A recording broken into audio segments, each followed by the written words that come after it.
Patriarchy says that men should be in charge and women should follow along and do what men want to do. And so there are lots of ways that patriarchy shapes our lives. I think one of the most clear examples of patriarchy is kind of the idea of the family or the idea of the marriage. And so inside the word patriarchy is the Latin root pater, which means father. And in a patriarchal family, the father is at the top of the family structure.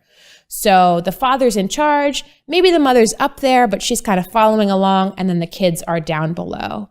And so that kind of structure might get replicated in lots and lots of other institutions. So if the little family, if the single unit of the family is patriarchal with the dad on top and the mom underneath kind of following along, then a patriarchal institution that's not the family would look the same way.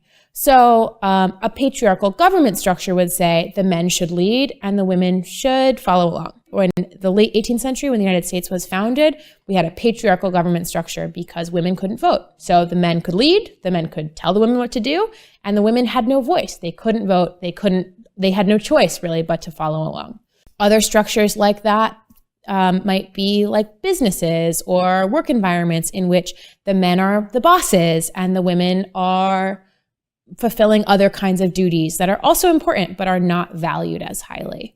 So we sometimes see patriarchy through the structure itself, and sometimes we see patriarchy through the kinds of practices that happen in the place. So you might see a situation in which it seems from the outside like the men and the women all have the similar kinds of jobs and similar amounts of power in the space.